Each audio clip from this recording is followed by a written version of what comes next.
The doctor's words still echoed in Penelope's mind 3 years later as she scrubbed the wooden floors of the Silver Creek Saloon in Alta, Utah, her knuckles raw and bleeding from the lye soap.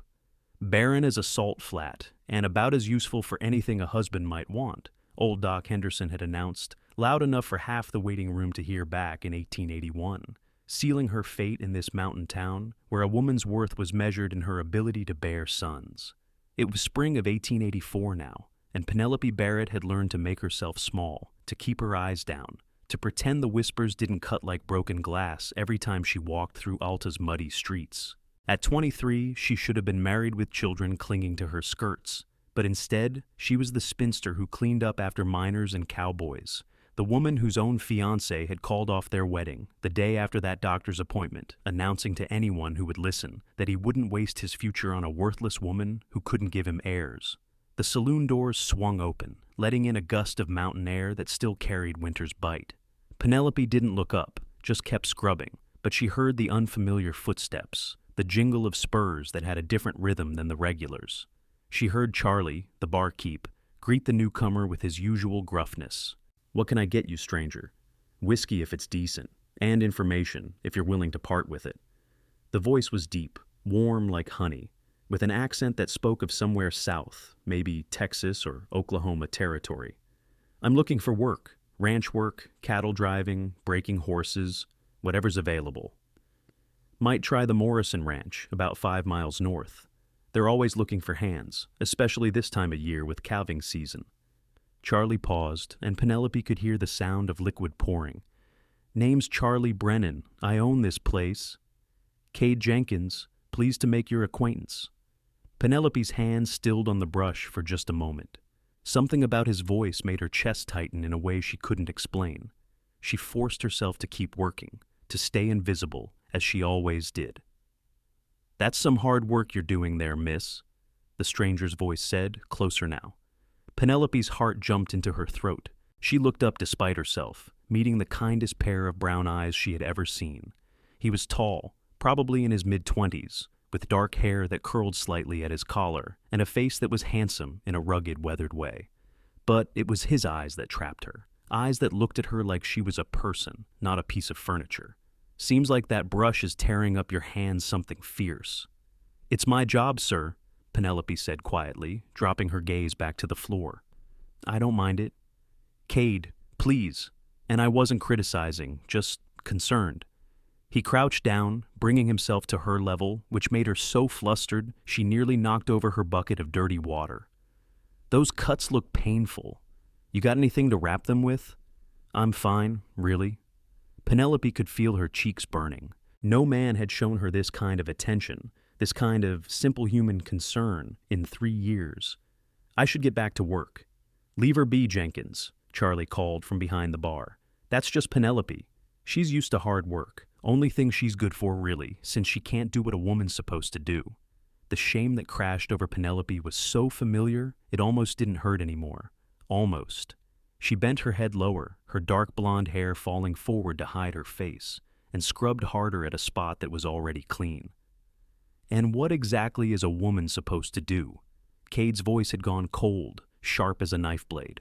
Penelope risked a glance up and saw that his whole posture had changed. He stood slowly, his hand resting on his belt in a way that suggested he knew how to handle the pistol holstered there. "Because from where I'm standing, this woman is working harder than most men I've seen, and doing it with grace despite having her hands torn to pieces." "Now hold on," Charlie said, his voice taking on a placating tone. "I didn't mean nothing by it. It's just the truth. Doc Henderson said she can't have children, so what man would want her? We're just being honest about her situation." "Her situation," Kade repeated slowly, dangerously, "is that she's a human being deserving of respect, not some broodmare to be judged on her ability to produce offspring, and any man who thinks otherwise isn't much of a man at all." The saloon had gone completely silent. Penelope realized that the few other patrons, early drinkers trying to wash away the memories of the mines, had all stopped talking to listen. Her heart was pounding so hard she thought it might break through her ribs. No one had ever defended her before. No one. "I think I'll take my business elsewhere," Kade said, setting his glass down on the bar with a decisive clink. "And my money, too." He turned to Penelope, his expression softening. "Miss, do you know of any other establishments in town that might have information about employment? Preferably ones run by people with a shred of human decency?" Penelope's mouth opened and closed like a landed fish. She couldn't seem to form words.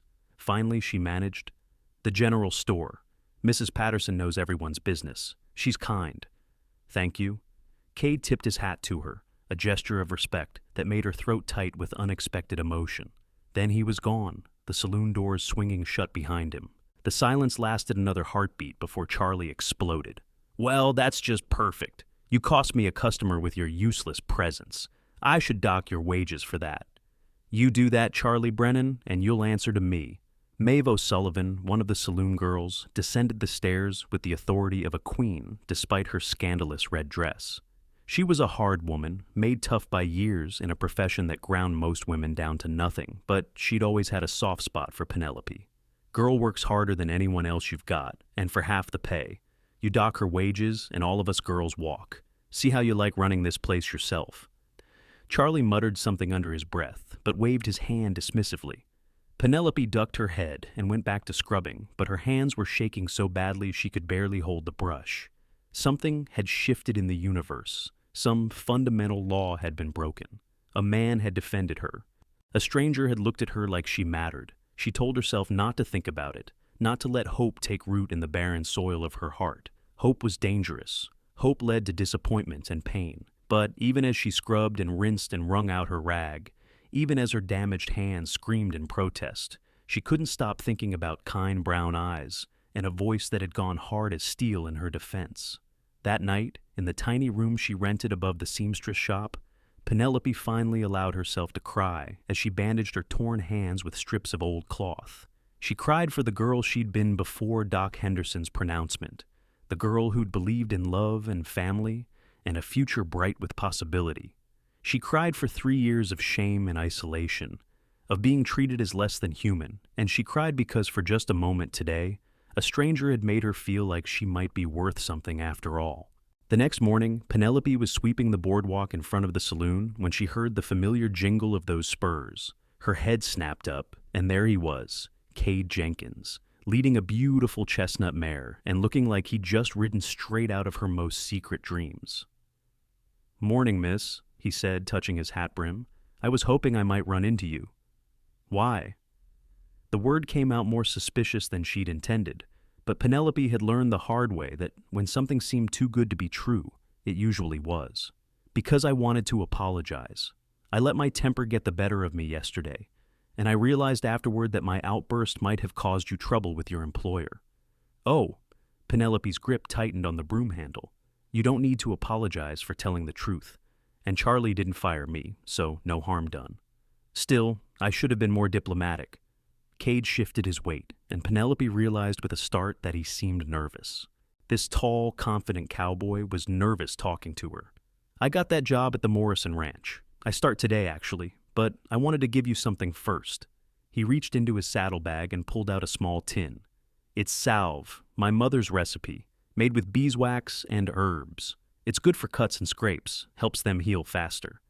He held it out to her, and when she didn't immediately take it, he added softly, "Please, I hate thinking of you working with your hands in that condition." Slowly, hardly daring to breathe, Penelope reached out and accepted the tin. Their fingers brushed just for a moment, and the contact sent a shock of warmth up her arm. "Thank you," she whispered. "You didn't have to do this." "I wanted to." His smile was like sunrise breaking over the Wasatch Mountains. "Take care of yourself, Miss Penelope." He swung up into his saddle with easy grace and rode off toward the North Road, leaving Penelope standing there with a tin of salve clutched in her damaged hands and hope blooming in her chest, despite all her efforts to stop it. The weeks that followed fell into a pattern that Penelope was afraid to examine too closely, afraid that looking at it directly might make it disappear like morning mist. Every few days, Kade would ride into town for supplies or on some errand for the Morrison Ranch, and he always made a point of stopping to talk to her. Just small conversations at first, nothing that lasted more than a few minutes. He'd ask about her day, comment on the weather, tell her funny stories about the cattle or the other ranch hands. Simple things, ordinary things, but they felt like precious gifts to Penelope, who had gone so long without friendly human contact. She used the salve he'd given her, and her hands began to heal for the first time in years. The constant cracks and bleeding stopped, replaced by tender new skin that was pink and healthy. Maeve noticed, of course, and gave Penelope a knowing look. "That cowboy sweet on you?" she asked one evening as they prepared the saloon for the night's business. "No," Penelope said quickly, too quickly. "He's just being kind. He probably feels sorry for me. Honey, I've seen a lot of men in my time, and I know the difference between pity and interest. That man is interested." Maeve planted her hands on her hips. "Question is, are you going to do anything about it?" "What would I do?" Penelope's voice came out bitter. "I have nothing to offer him. You know what I am, what I can't do. I know what some quack doctor said you can't do, but that doesn't define your worth, no matter what these small-minded folks think." Maeve's expression softened. "You deserve happiness, Penelope. You deserve love. Don't let fear rob you of that." But fear was exactly what Penelope felt when, 6 weeks after Kade had first arrived in Alta, he asked if he could walk her home after her shift ended. They stood in the gathering twilight, the spring air finally losing its bite as April gave way to May, and Penelope's heart hammered against her ribs. "I finish at 9, she heard herself say. "But you don't have to. It's not far, and I've been walking it alone for 3 years. "I want to," Kade said simply, "if you'll let me." So, at 9 o'clock, Penelope hung up her apron with trembling hands and stepped out into the cool night to find Kade waiting, his horse tied to the hitching post. They walked in silence for a few moments, their footsteps echoing on the wooden boardwalk, and then he said, "Tell me about yourself, your real self, not what other people say about you." The question caught her off guard. "What do you want to know?" "Everything. Where you're from, what you love, what you dream about. Whatever you want to share." And so, Penelope found herself talking, hesitantly at first, and then with growing confidence. She told him about growing up in Salt Lake City, about her parents who had died of influenza when she was 18, leaving her alone in the world. She told him about coming to Alta to stay with her aunt, about meeting Daniel Fletcher and thinking she'd found her future, about the illness that had led to Doc Henderson's examination and his devastating diagnosis. "He said the fever had damaged something inside me," she said quietly, staring at her feet. "Said I'd never be able to have children. Daniel called off our engagement the next day. Said he needed a real woman, not a broken one." "Daniel Fletcher is a fool." Kade's voice was tight with barely controlled anger. "And so is anyone else who made you feel less than whole." They had reached the seamstress shop, and Penelope stopped at the exterior stairs that led up to her room. In the moonlight, Kade's face was all planes and shadows, beautiful and serious. "Can I tell you something?" he asked. Penelope nodded, not trusting her voice. "I've been thinking about you every day since I first saw you in that saloon. The way you held your head high, even when that man was saying cruel things. The way you kept working even though your hands were bleeding. The strength it must take to face this town every day, knowing how they see you." He took a step closer, and Penelope's breath caught. "You're the bravest person I've ever met, Penelope Barrett, and the most beautiful." "Don't," Penelope whispered, tears starting to well in her eyes. "Please don't say things like that if you don't mean them." "I mean every word." He reached out slowly, giving her time to pull away, and when she didn't, he gently brushed a tear from her cheek. "I'd like to court you, if you'll allow it, properly, the way you deserve. You should know what you're getting into." Penelope forced the words out past the lump in her throat. "I can't give you children. I can't give you a legacy or heirs or any of the things a man is supposed to want. All I can offer is myself, and the whole town will tell you that's not enough. The town can go hang." Kade's hand was still on her cheek, warm and gentle. "I'm not interested in what you can't do, Penelope. I'm interested in who you are, and who you are is extraordinary. You barely know me. Then let me know you better. Let me prove that I see you, the real you, not some definition based on what some doctor said." His thumb stroked along her cheekbone, and Penelope felt like she might shatter from the tenderness of it. "Will you let me court you? Will you give me a chance to show you how cherished you should be?" Penelope knew she should say no. She should protect herself, protect him from the gossip and the judgment that would rain down on them both. She should be sensible and practical and careful with her bruised and battered heart, But when she looked into Cade's eyes, she saw something she hadn't seen in years. She saw possibility. "Yes," she whispered. "Yes, you can court me." The smile that broke across his face was like the sun coming out from behind clouds. He took her hand, the one that had healed so well thanks to his salve, and brought it to his lips. The kiss he pressed to her knuckles was soft and reverent, and it made Penelope's whole body flush with warmth. "I'll come by on Sunday," he said. "We could take a picnic up into the mountains if you'd like. There's a meadow I found that's full of wildflowers this time of year." "I'd like that very much." Penelope watched him mount his horse and ride away into the darkness, and for the first time in 3 years, she went to bed with a smile on her face. The gossip started almost immediately, of course. Alta was a small town, and nothing stayed secret for long.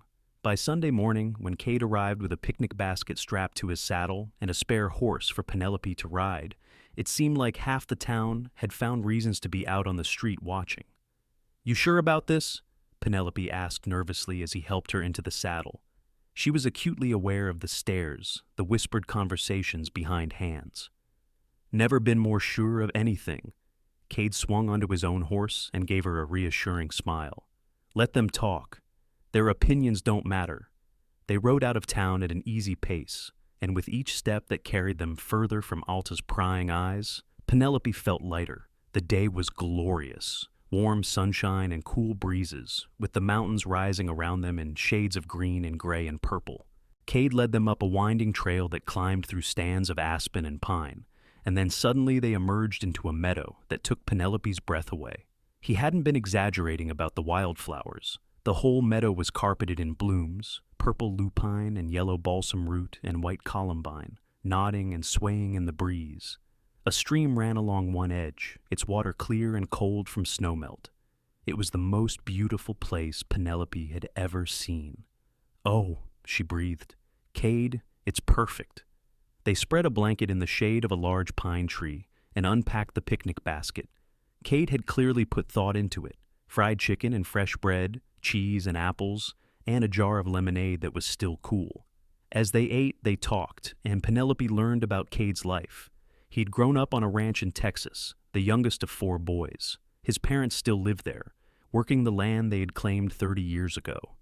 "Why did you leave?" Penelope asked, biting into an apple. "Restlessness, I suppose. My brothers are all married with families, set to inherit portions of the ranch. I wanted to see what else was out there, make my own way." He plucked a blade of grass and twirled it between his fingers. "I've been drifting for about 2 years now, working ranches from Texas to Montana. Never really felt like stopping anywhere until I came to Alta. And now?" He looked at her, his brown eyes serious and intent. "Now, I think I might have found a reason to stay." Penelope's heart stuttered in her chest. "Cade, I know it's too soon to say things like that. I know we've only been talking for a few weeks, but I believe in honesty, Penelope, so I'm going to be honest with you. You've gotten under my skin in a way no woman ever has before. When I'm at the ranch, I'm thinking about you. When I'm working, I'm counting the hours until I can ride into town and see you. You're extraordinary, and I want to spend every day showing you that you're valued and cherished and worth everything good in this world." Penelope's eyes filled with tears. "I'm afraid," she admitted. "I'm afraid of hoping. I'm afraid of believing this is real and then having it taken away." "Then let me prove it to you. Let me show you day by day that this is real, that I'm not going anywhere." He reached out and took her hand, lacing their fingers together. "You don't have to be afraid with me, Penelope. I'll catch you if you fall." They stayed in that meadow until the sun began to sink toward the western peaks, talking and laughing and slowly, carefully, building something fragile and precious between them. When Cade helped her back onto her horse for the ride back to town, his hands lingered at her waist just a moment longer than necessary, and Penelope felt the warmth of that touch all the way down to her toes. The courtship that followed was like something out of a storybook, or at least it would have been if not for the constant undercurrent of disapproval from the town. Cade came to see Penelope whenever his work at the ranch allowed. He brought her small gifts: a ribbon for her hair, a book of poetry he thought she might enjoy, a beautiful stone he'd found by the river. He walked her home every evening, their conversations ranging from silly to serious, from dreams to fears to hopes for the future. And every day, in 100 small ways, he showed her that she was cherished. When she mentioned that she loved strawberries, he showed up the next week with a basket of them, ripe and sweet. When he noticed her old shawl was threadbare, he bought her a new one, soft wool dyed a deep blue that matched her eyes. When she had a particularly hard day at the saloon, dealing with drunk minors and Charlie's bad moods, Kade simply held her while she cried, stroking her hair and murmuring that she was strong and brave and everything would be all right. But the town's judgment weighed heavy. Penelope could feel it every time she walked down the street, every time she went to the general store or the church. The whispers followed her like a shadow. Women she'd once considered friends crossed the street to avoid her. Men made crude comments just loud enough for her to hear, suggesting that if she was good enough for a cowboy's attention, maybe she'd be good enough for theirs too. The worst came from Daniel Fletcher, her former fiancé. He'd married Mary Watson 6 months after calling off his engagement to Penelope, and Mary was now heavily pregnant with their first child, her belly swollen with the life growing inside her. Daniel seemed to take perverse pleasure in parading his wife past Penelope whenever possible, making pointed comments about his coming legacy. One Saturday in late June, Penelope was at the general store buying soap when Daniel and Mary came in. Penelope tried to finish her transaction quickly and leave, but Daniel blocked her path. "Heard you've got yourself a beau," he said, his voice dripping with false friendliness. "That drifter cowboy from the Morrison place. Surprised he stuck around this long, honestly. Most men run when they figure out what you are." "Daniel, don't," Mary said softly, touching her husband's arm. There was pity in her eyes when she looked at Penelope, which was somehow worse than hatred. "I'm just saying, he should know what he's getting into. It's only fair to warn him that he's wasting his time on damaged goods." Daniel's smile was cruel. Of course, maybe he's not the marrying type. Maybe he's just looking for something temporary and figures a barren woman is safe because there won't be any consequences to worry about. The implication was clear and vile. Penelope felt her face go hot with shame and rage. "How dare you?" she whispered. "I dare, because someone needs to look out for the moral standards of this town. A man and a woman carrying on when there's no possibility of marriage, of a proper family, it's not decent. The only indecent thing here is you running your mouth about matters that don't concern you." The new voice was hard and cold, and Penelope turned to see Kade standing in the doorway of the general store. He must have just arrived in town, and from the look on his face, he'd heard enough. "Penelope, are you all right?" She nodded mutely, unable to speak past the lump in her throat. Kade walked over to stand beside her, his presence solid and reassuring. He looked at Daniel with barely disguised contempt. "You must be the fool who let her go. I've heard about you." "Now see here," Daniel blustered. "I have every right to be concerned about the moral character of this town's residents. What you have is a mean streak and a need to feel superior by putting others down." Kade's hand found Penelope's, squeezing gently. "Let me make something very clear.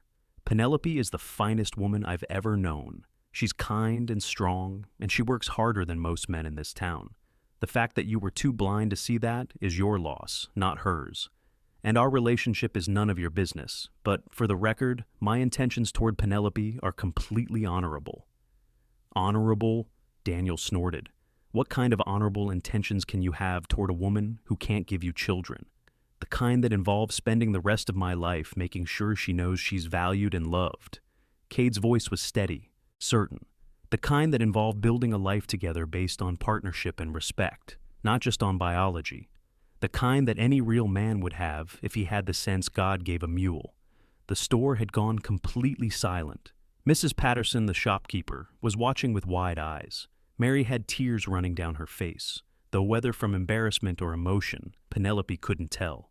"Come on," Kade said to Penelope. "Let's go."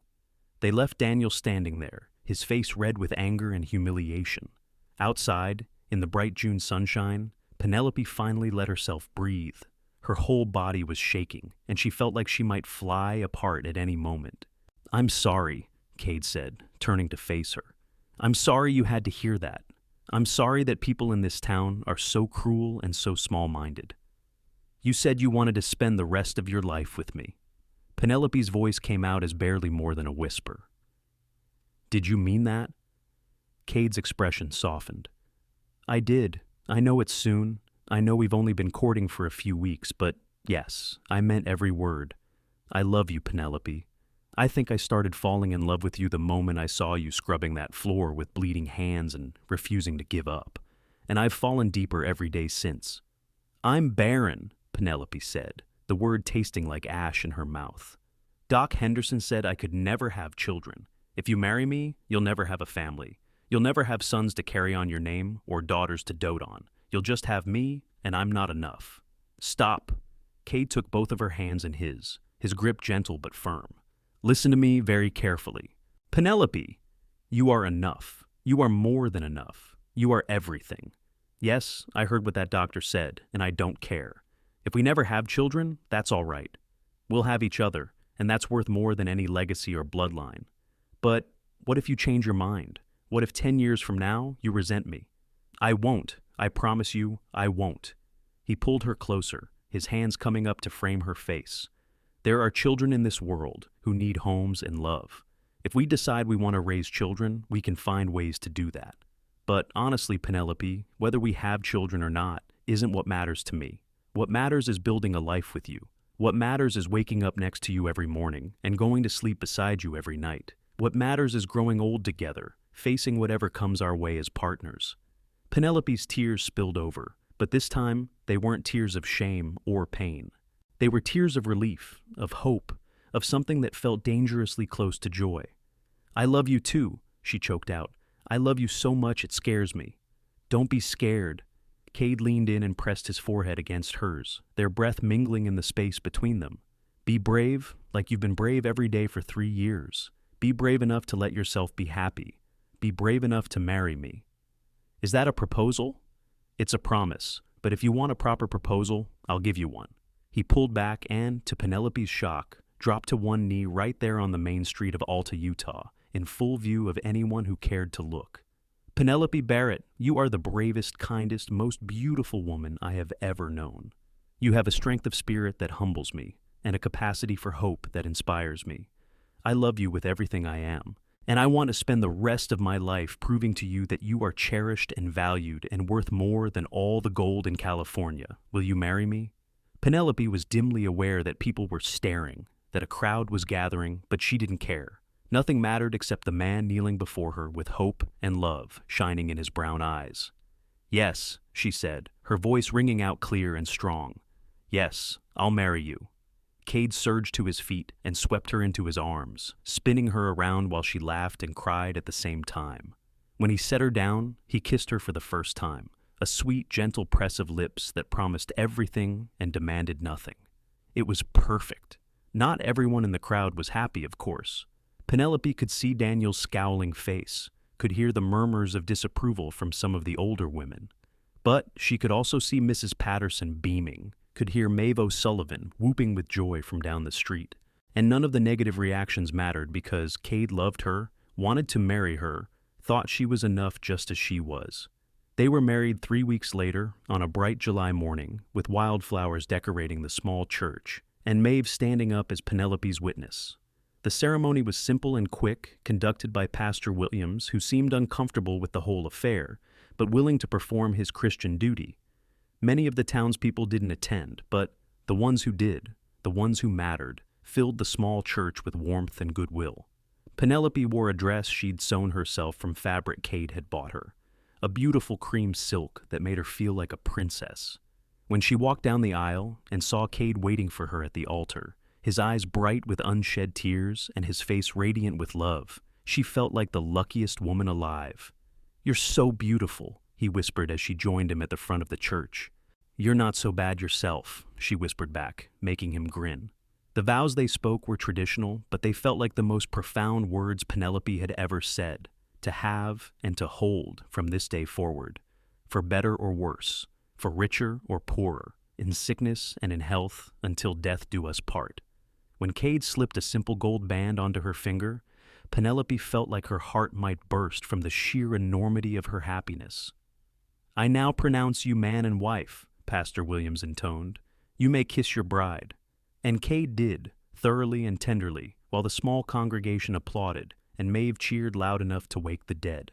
They had a small reception at the saloon, which Charlie had grudgingly allowed them to use.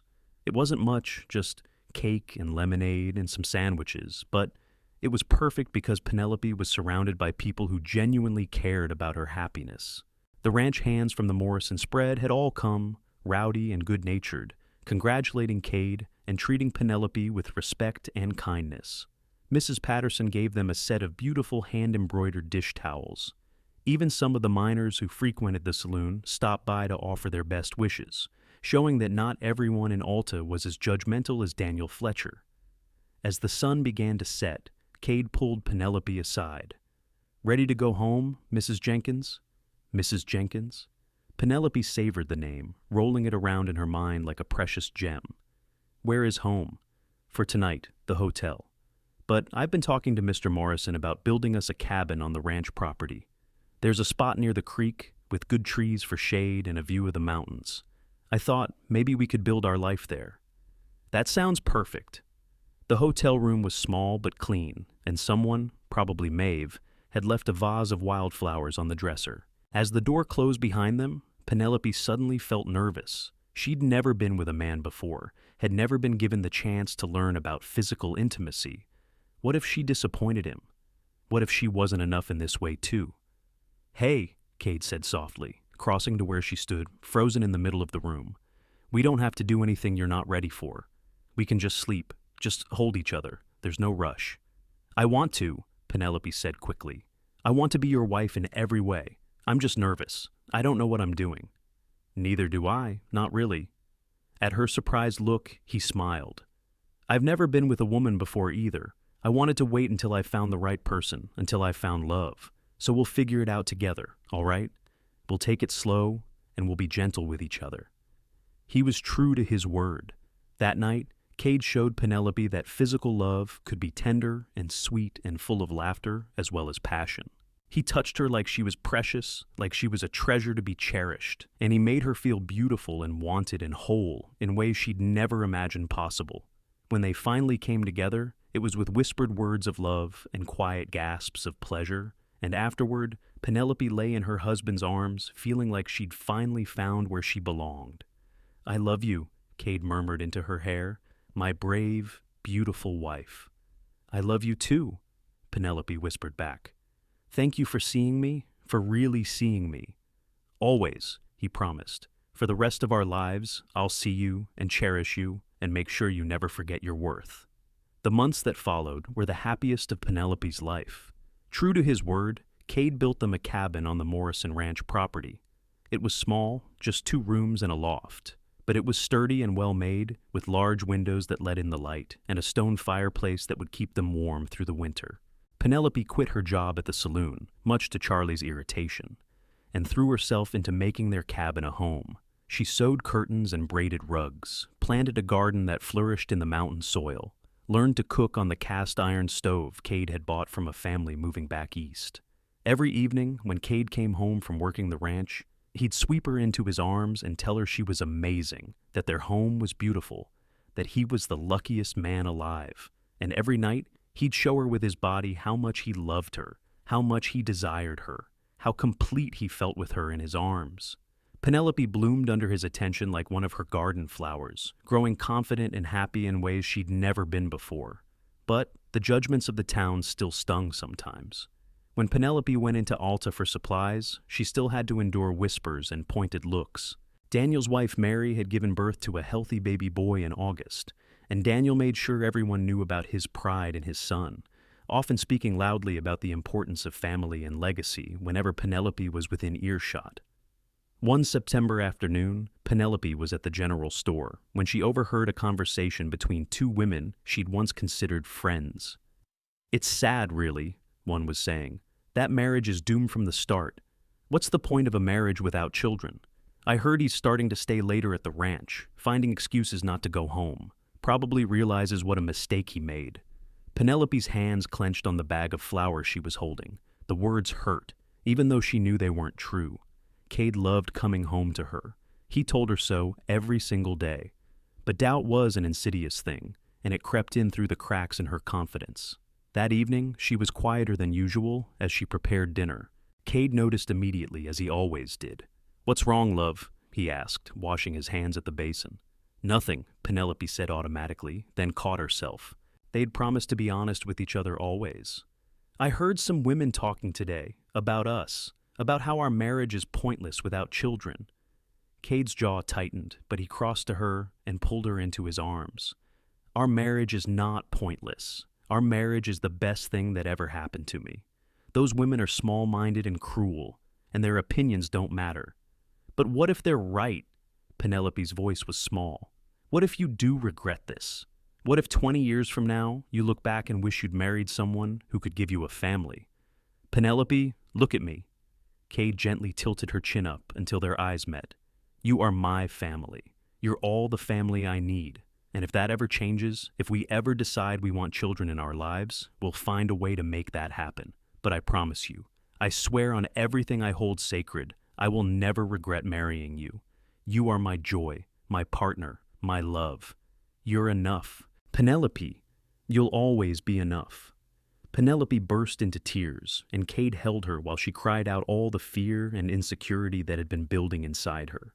When she finally calmed, he made love to her slowly and thoroughly, reminding her with every touch and kiss that she was wanted, needed, cherished. As fall turned to winter, Penelope found herself settling more deeply into their life together. The first snow came in October, blanketing the mountains in white and turning their cabin into a cozy haven against the cold. Cade taught Penelope how to ride properly, and they spent their Sundays exploring the valleys and foothills, discovering hidden places of beauty. They talked about everything and nothing, building a foundation of friendship and understanding that made their love even stronger. In November, a traveling family came through Alta, heading west to California before the mountain passes became impassable. They had 5 children, and the youngest, a baby girl of about 6 months, was sickly and weak. The family stopped at the church seeking help, and Pastor Williams called on the women of the town to provide assistance. Penelope volunteered immediately, bringing soup and bread to the family where they were camped on the edge of town. The mother, a tired woman named Sarah, looked at Penelope with such gratitude it made her chest ache. "Thank you," Sarah said, accepting the food. "Most folks have passed us by. I think we look too desperate, too much like bad luck." "You're not bad luck. You're a family that needs help." Penelope's eyes were drawn to the baby, who was whimpering weakly in a makeshift cradle. "May I hold her?" Sarah nodded, and Penelope carefully picked up the tiny girl. She was so small, so fragile, with wispy dark hair and a face scrunched up in discomfort. As soon as Penelope held her, the baby quieted, snuggling into her arms with a soft sigh. Something in Penelope's chest cracked open. She stood there, holding this child who wasn't hers, feeling a maternal longing so powerful it made her dizzy. She'd told herself she was content without children, that having Cade was enough. And most of the time, that was true. But in this moment, with a baby's warm weight in her arms and her tiny hand curling around Penelope's finger, she felt the loss of what she could never have, like a physical pain. "You're a natural," Sarah said softly. "Do you have children of your own?" "No," Penelope managed. "I can't, but she's beautiful." She spent an hour with the family, helping Sarah tend to the children and giving the exhausted father a break to sleep. When she finally returned home, Cade took one look at her face and pulled her close. "Want to talk about it?" So Penelope told him about the family, about holding the baby, about the longing that had risen up and threatened to swallow her whole. "I thought I was all right with it," she said. "I thought I'd made my peace with not having children, but holding that baby, I realized I was just pretending. I do want them, Cade. I want to be a mother, but I can't, and that hurts so much." "I know, love. I know it does." Cade stroked her hair, his voice gentle. "But like I've said before, there are ways to have children that don't involve bearing them yourself. Adoption, fostering, taking in children who need homes. If you want to be a mother, we can make that happen." "Really?" Penelope pulled back to look at him. "You'd want that?" "I'd want anything that makes you happy. And honestly, the more I think about it, the more I like the idea. There are so many children in this world who need love and security. We could provide that. We could make a real difference in a child's life."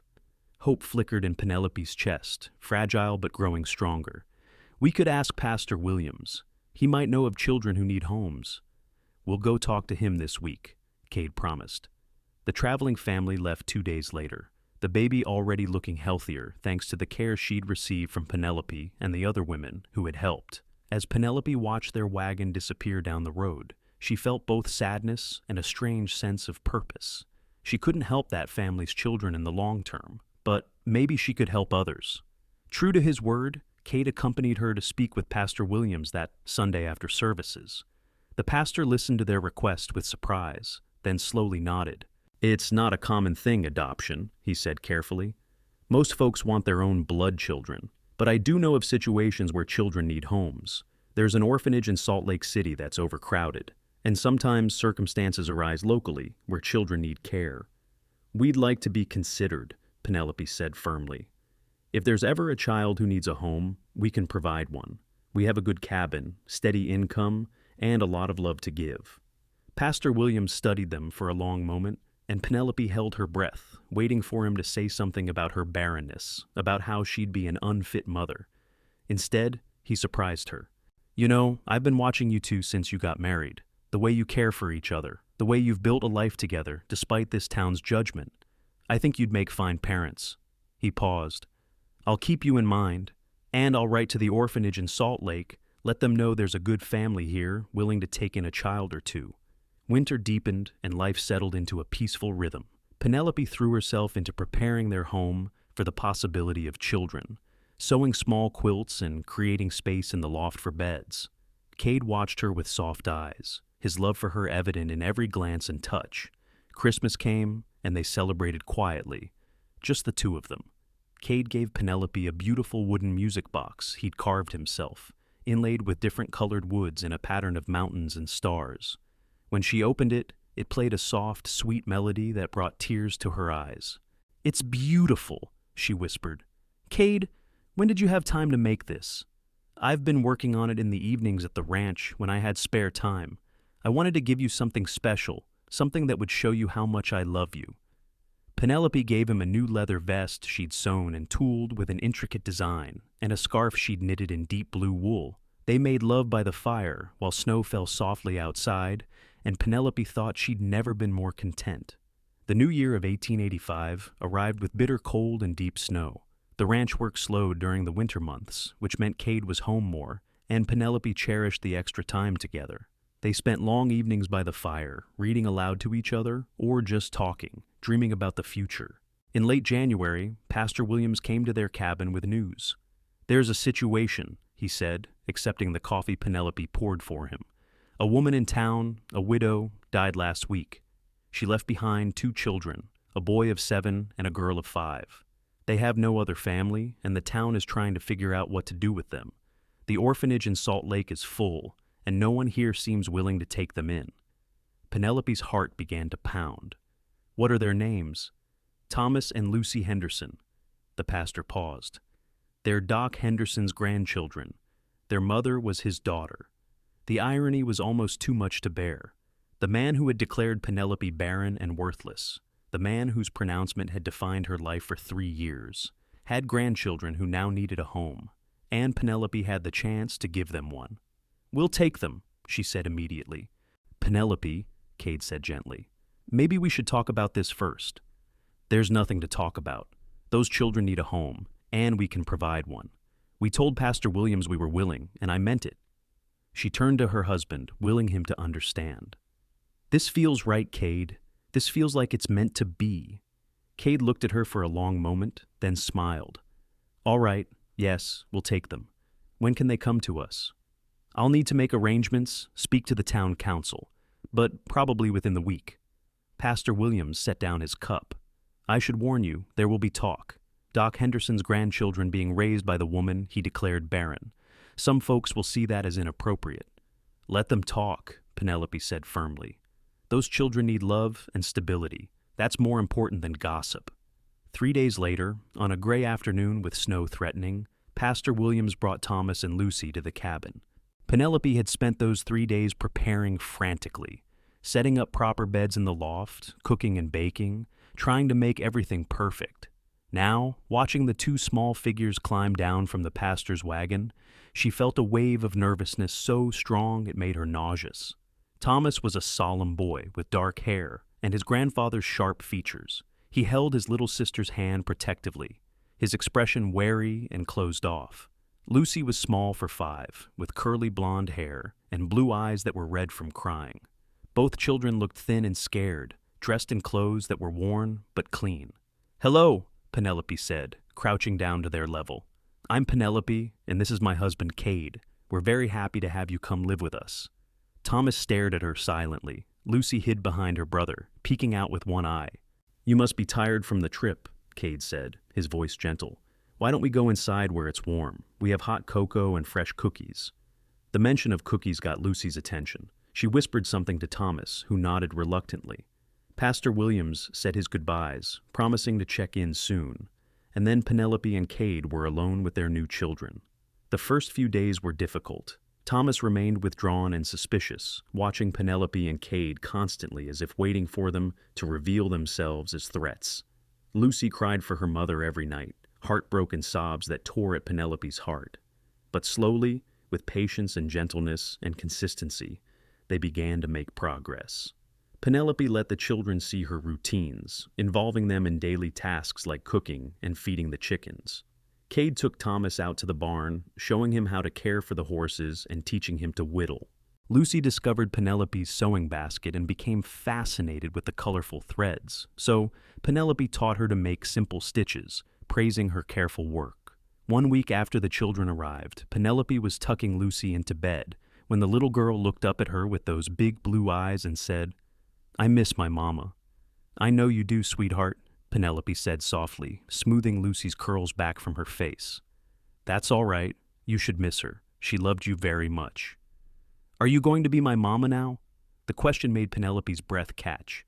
"I can never replace your mother," she said carefully, "but I can love you and take care of you and be here for you whenever you need me. Would that be all right?" Lucy thought about this for a moment, then nodded. "Can I call you Mama Penny?" Tears sprang to Penelope's eyes. "I would like that very much." "Mama Penny," Lucy said, as if testing out the words. Then, more confidently, "Good night, Mama Penny." "Good night, sweet girl." Penelope kissed her forehead and tucked the quilts around her small body. "Sleep well." She went downstairs to find Kade sitting by the fire, Thomas beside him.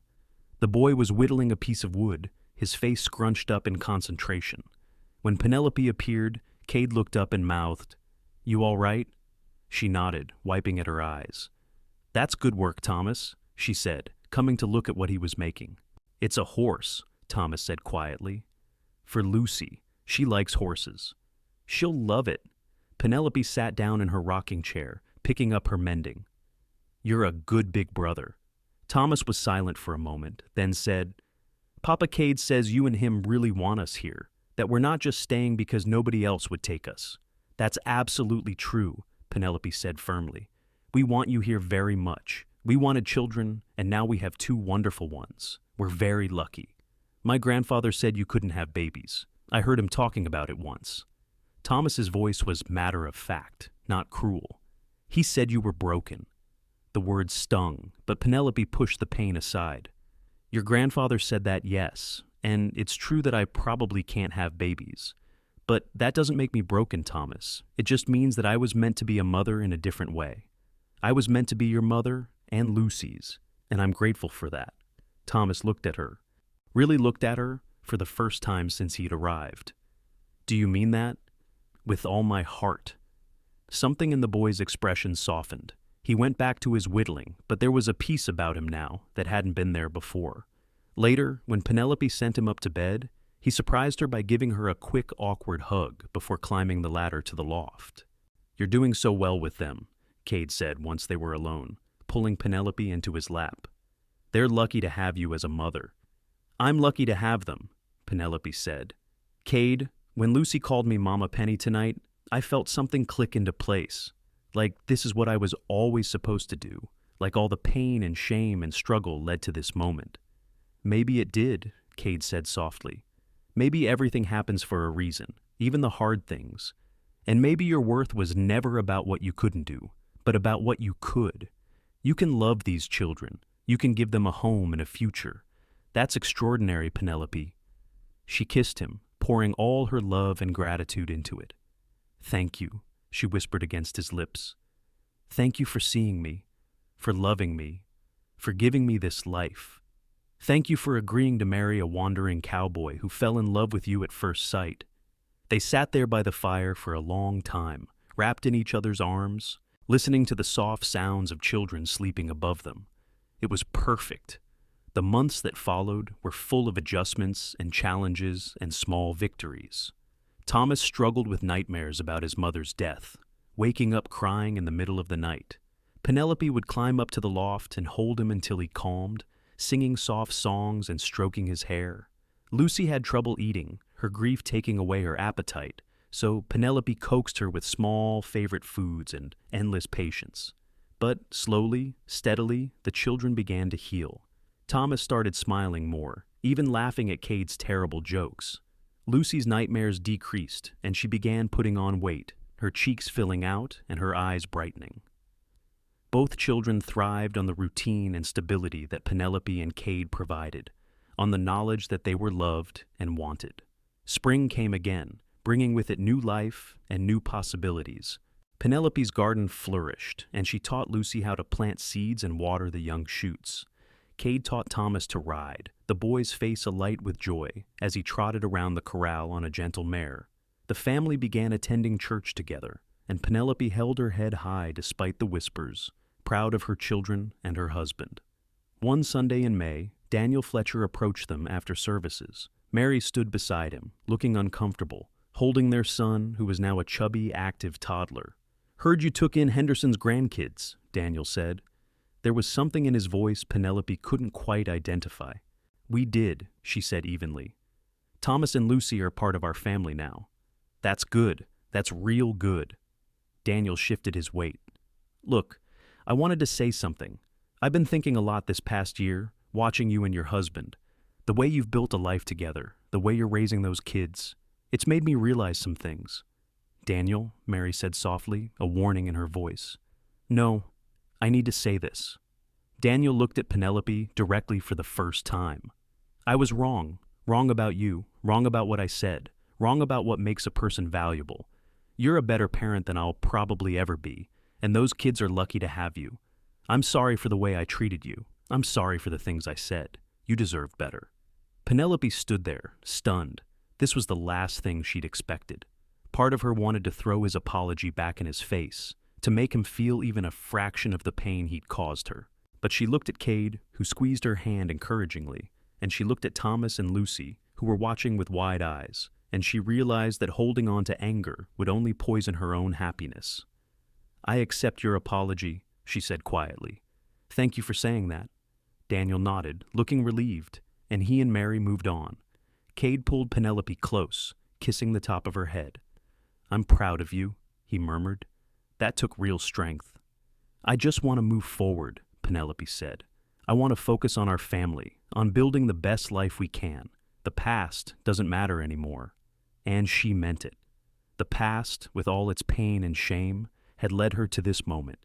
She had a husband who loved her completely, 2 children who called her Mama, and a future bright with possibility.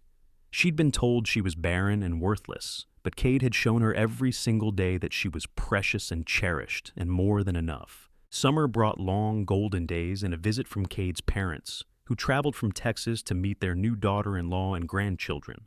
Penelope was nervous about the meeting, afraid they might judge her or be disappointed that Kade had married a barren woman. But Martha and James Jenkins turned out to be warm, kind people who welcomed Penelope with open arms and doted on Thomas and Lucy like they were blood grandchildren. "Our son is a lucky man," Martha told Penelope one afternoon as they worked together in the garden. "You've made him so happy, and these children, they're thriving. You're a wonderful mother." "Thank you," Penelope said, her throat tight with emotion. "That means more than you know. Kade told us about what you've been through, about how this town treated you. I want you to know that you have family now who sees your worth. You're a Jenkins, and we take care of our own." The visit lasted 2 weeks, and by the time Martha and James left, Penelope felt like she'd gained not just in-laws, but true family. They promised to return the next summer and extended an invitation for Penelope, Kade, and the children to visit the Texas ranch someday. As fall approached, bringing with it the first hints of cooler weather, Penelope realized that an entire year had passed since she had held that traveling family's baby and felt the longing for children. Now she had children, and her life was full and rich and meaningful in ways she'd never imagined possible. One evening in late September, after the children were in bed, Penelope and Kade sat on the porch watching the sunset paint the sky in shades of orange and purple. Kade had his arm around her shoulders, and she leaned into his warmth, perfectly content. "Do you remember what you said to me that first day in the saloon?" Penelope asked. "When Charlie was being awful?" "I said a lot of things that day," Kade replied with a smile. "You said I was a human being deserving of respect. You said I was working harder than most men and doing it with grace despite having my hands torn to pieces." Penelope turned to look at him. "You saw me, really saw me, when no one else did. You changed my entire life. You changed mine too," Kade said softly. "I was drifting before I met you, just moving from place to place with no real purpose. You gave me a reason to stay, a reason to build something permanent. You, and now Thomas and Lucy, you're my home." "I love you," Penelope whispered. "I love you so much." "I love you too." He kissed her, slow and deep, a kiss that still made her toes curl even after more than a year of marriage. "My brave, beautiful, extraordinary wife." They sat there as the stars came out, holding each other and counting their blessings. Inside, their children slept safe and warm. Around them, their land stretched out, fertile and full of promise. Above them, the vast Utah sky sparkled with infinite possibilities. The years that followed were not without challenges. There were hard winters and difficult harvests, illnesses and injuries, moments of doubt and fear. But through it all, Kade and Penelope faced everything together, their love deepening and strengthening with each passing season. Thomas grew into a fine young man, serious and hard-working like his grandfather, but with a kindness that Doc Henderson had lacked. He became an expert horseman and eventually went to work full-time at the Morrison Ranch, taking pride in earning his own way. Lucy blossomed into a bright, cheerful girl with a talent for sewing that rivaled Penelope's. She would often sit with her mother, the two of them working on projects together while chatting about everything and nothing. Both children always knew they were adopted, but they never doubted that they were loved and wanted. Kade and Penelope made sure of that, showering them with affection and support, attending school programs and celebrating achievements, being present for the big moments and the small ones. When Thomas was 16 and Lucy was 14, another opportunity for adoption arose. A young couple had died in a wagon accident, leaving behind a baby boy of just 8 months. Without hesitation, Penelope and Kade took him in, naming him Samuel. Thomas and Lucy doted on their baby brother, and the cabin that had once seemed too quiet now rang with laughter and activity. As the years passed, Penelope watched her children grow with a heart full of gratitude. She thought sometimes about Doc Henderson's words, about being barren and worthless. If he had lived to see his grandchildren thriving in her care, would he have realized how wrong he'd been? Would he have understood that worth wasn't measured in biology, but in love and dedication and the daily choice to show up for the people who mattered? She'd never know, but it didn't matter anymore. Those words had lost their power over her. She knew who she was now, a wife, a mother, a woman of value and strength. She knew because Kade told her every single day, in words and actions, that she was cherished. And she knew because her children showed her, in 1,000 small ways, that she was loved. In 1895, Thomas married a sweet girl named Emma from a neighboring ranch. The wedding was held at Penelope and Kade's cabin, now expanded with additional rooms to accommodate their growing family. Standing there watching her son exchange vows, Penelope felt tears streaming down her face. Tears of joy and pride and overwhelming love. "He's a good man," Kade whispered in her ear, his arm around her waist. "You raised him well." "We raised him well," Penelope corrected. "We did this together." 2 years later, Lucy married a young teacher who had moved to Alta, a kind man who appreciated her gentle spirit and creative talents. By 1900, both Thomas and Lucy had children of their own, making Penelope and Kade grandparents. Samuel, now a strapping young man of 14, delighted in being an uncle, playing with his nieces and nephews with endless patience. One warm summer evening in 1902, Penelope and Kade celebrated their 18th wedding anniversary. They sat on the porch of their cabin, now weathered and worn but solid and full of memories. Their hair was graying, their bodies not as young as they once were, but their love was as strong as ever. "Do you remember the first thing you ever said to me?" Penelope asked, taking Kade's hand. "I told you that you were doing hard work and that your hands looked painful," Kade said with a smile. Not exactly romantic. It was the first time in 3 years anyone had shown concern for me as a person. It was the most romantic thing anyone had ever said to me. Penelope squeezed his hand. "You've made me feel cherished every single day since then. Every single day, Kade, for 18 years. That's because you are cherished. You're the most important person in my life, Penelope. You always have been." He pulled her close, and she rested her head on his shoulder, breathing in the familiar scent of him. "I love you more now than I did the day we married, and I'll love you more tomorrow than I do today." "How did I get so lucky?" Penelope whispered. "I'm the lucky one. You took a chance on a wandering cowboy and gave me a home, a family, a purpose. You gave me everything." They sat there as the sun set, painting the mountains in shades of gold and crimson, and Penelope reflected on the journey that had brought her to this moment.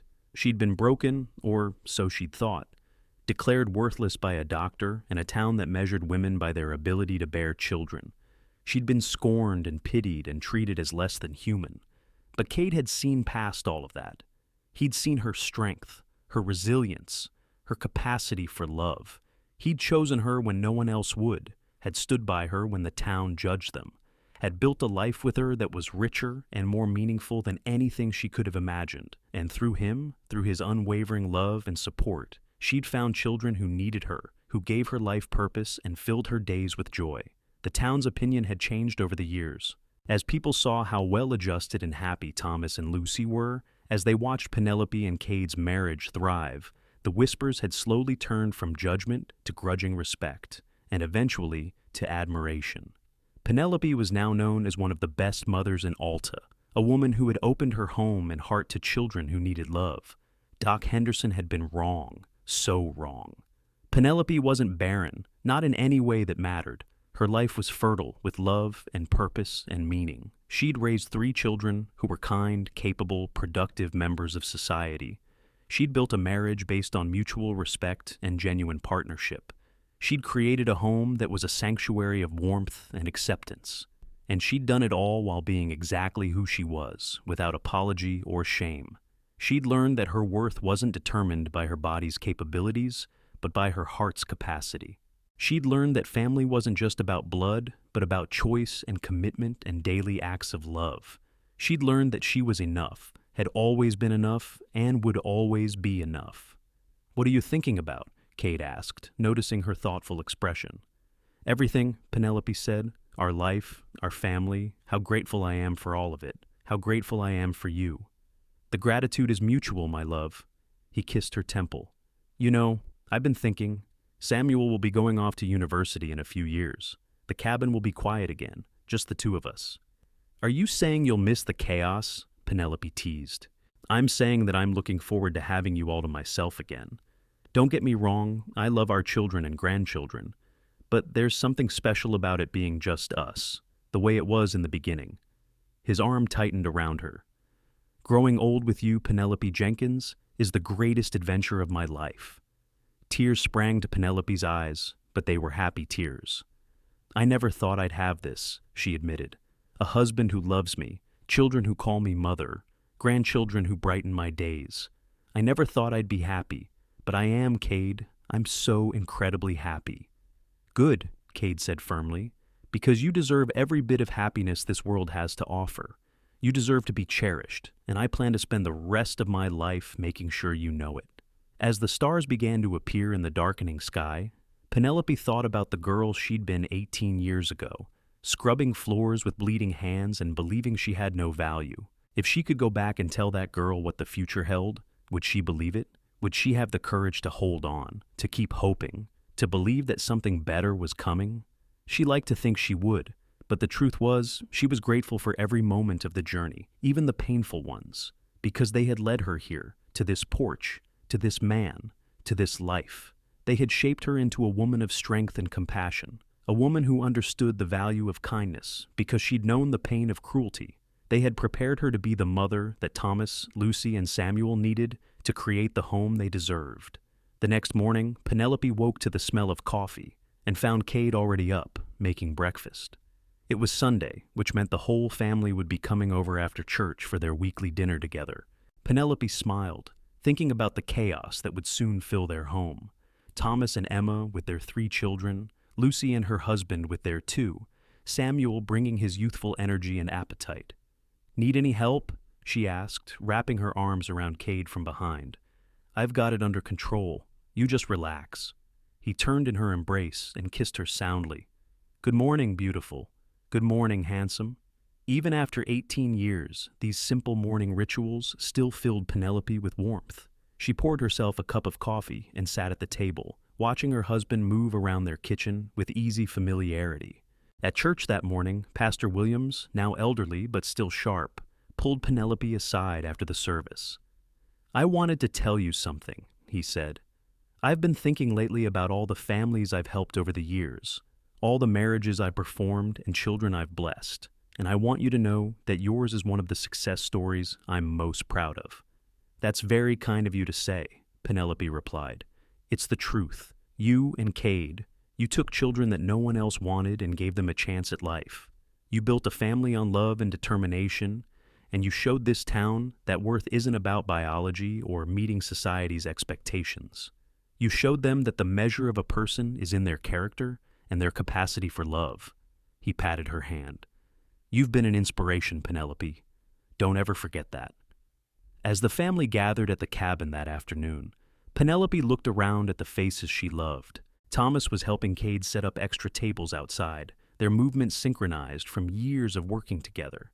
Emma was in the kitchen with Lucy, the 2 young women chatting and laughing as they prepared side dishes. Samuel was on the floor with his nieces and nephews, building elaborate towers out of wooden blocks and making exaggerated faces when they crashed down. This was her legacy. Not bloodlines or genetic inheritance, but love passed from one generation to the next. These children, born of her heart if not her body, carrying forward the lessons she and Kade had taught them about kindness, resilience, and the true meaning of family. "Mama Penny, come play with us," little Sarah, Thomas's youngest, called out. At 4 years old, she was the image of her father at that age, with dark hair and serious eyes that could suddenly light up with mischief. Penelope settled onto the floor, her joints protesting slightly, and joined in the game. She was 41 years old now, not young but not old either, and she felt more alive and purposeful than she ever had in her youth. Age had brought her wisdom, confidence, and a deep appreciation for the preciousness of each moment. Dinner was a boisterous affair, with multiple conversations happening simultaneously, and children's laughter punctuating the adult talk. Penelope sat at the head of the table with Kade beside her, their hands clasped beneath the tablecloth, and felt a contentment so profound it almost hurt. After the meal, while the younger children napped and the adults lingered over coffee, Thomas cleared his throat. "Emma and I have some news," he announced, his face breaking into a broad smile. "We're expecting again. The baby should arrive next spring." The table erupted in congratulations and excitement. Penelope felt tears prick her eyes as she hugged her son and daughter-in-law. Another grandchild, another life to love and guide and cherish. Her heart felt like it might burst from the fullness of it all. "You're going to need to add on to your house," Kade said practically, ever the problem solver. 4 children in that space will be tight. "Actually, we were hoping you might help me with that, Pa," Thomas said, using the name he'd adopted for Kade years ago. "I want to build them a proper nursery." "It would be my pleasure, son." Penelope watched the 2 men she loved most discuss building plans, their heads bent together, and marveled at the gift she'd been given. A husband who had never stopped cherishing her, children who had grown into wonderful adults, a family that kept expanding with love and life. That night, long after everyone had gone home and the cabin was quiet again, Penelope stood at the window looking out at the moonlit landscape. Kade came up behind her, wrapping his arms around her waist and resting his chin on her shoulder. "What are you thinking about?" he asked softly. "Everything and nothing. The past, the future, how perfect this moment is."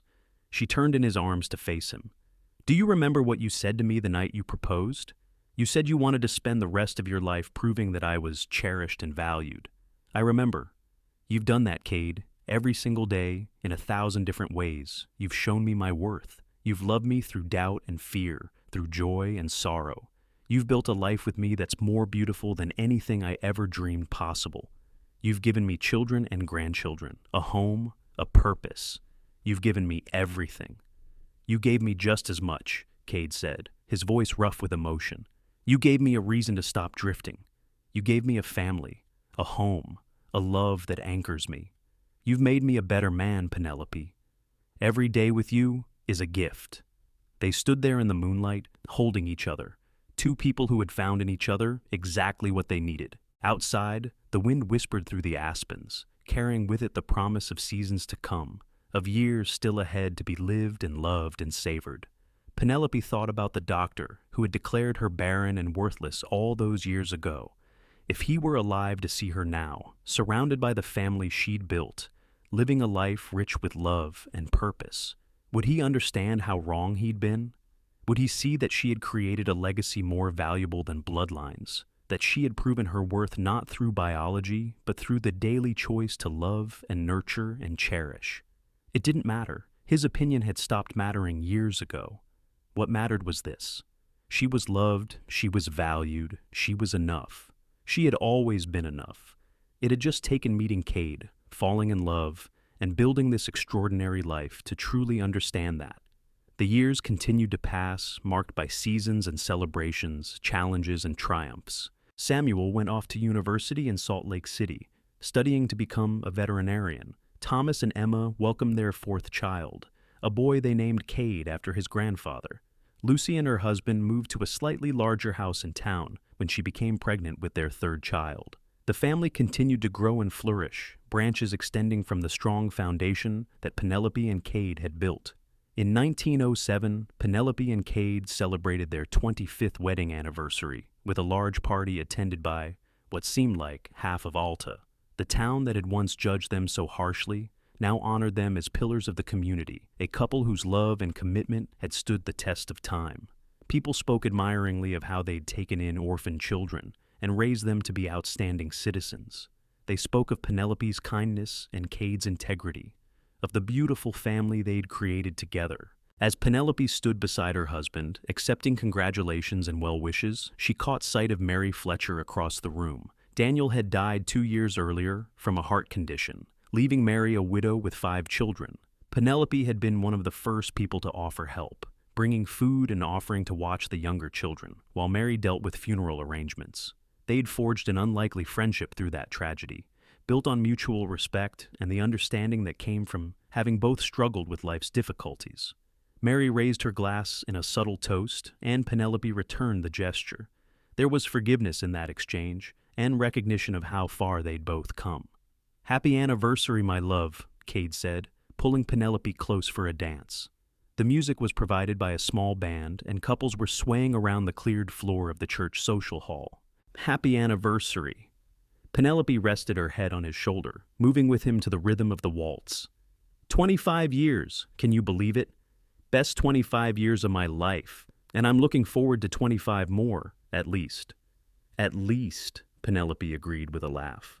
Looking around at the gathered crowd, at her children and grandchildren, at the friends and neighbors who had come to celebrate with them, Penelope felt a deep sense of peace.